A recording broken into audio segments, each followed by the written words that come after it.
বন্ধু তুই আসছো? তোর জন্য তো এতক্ষণ ধরে অপেক্ষা করছি বন্ধু। কি রে, তুই এটা কি করলু? এতক্ষণ আমরা ওর জন্য অপেক্ষা করছি। কি রে, এই তোর বন্ধু না হিন্দু রে? হ্যাঁ ওই হিন্দু। তা তোকে সমস্যা কি? কি আছে মানে, উনি একটা হিন্দু আর আমরা একটা মুসলিম।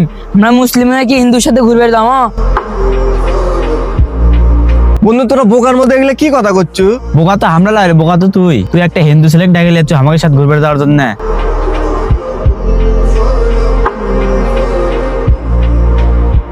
তুই যদি ওর সাথে ঘুরবে যাবে চাস তা যা, আমরা ওর সাথে ঘুরবে যাম না। আর উনি যদি তোর সাথে মেশে তাহলে আমরা তোর সাথে মেশবো না।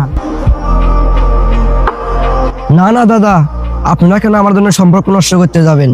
আমি তো আসছি মাত্র 2 দিন হলো। এর চেয়ে বরং আপনারাই ঘুরতে যান, আমি চলে যাই। এ থাম, পুরে যাচ্ছি তুই? তোর কি যাবার গেছি?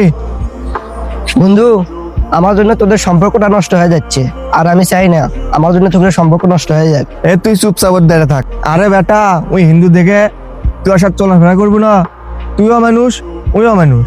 দিয়ে তোর হাতটা দে, তোর হাতটা কাটিয়ে রক্ত বার করি, ওর হাতও কাটিয়ে রক্ত বার করি। কোনটা মুসলমানের রক্ত, কোনটা হিন্দুর রক্ত, তুই খুঁজে ভেদাভেদ বার করা পাস নাকি দেখি। আমাকে সৃষ্টিকর্তা কিন্তু একজনই, শুধু ধর্ম আলাদা। আমরা মুসলমান ধর্ম পালন করি, ওরা হিন্দু ধর্ম পালন করে। দিন শেষে আমরা সুগলি একই। ওই আমাকে সাথে ঘরে দেখে ওই কি আমাকে ধর্ম পালন করবি, আর আমরা ওর সাথে ঘুরি দেখে আমরা কি ওর ধর্ম পালন করবো? যার যার ধর্ম তার তার, তাই বলে কি একসাথে ঘুরবো না আমরা?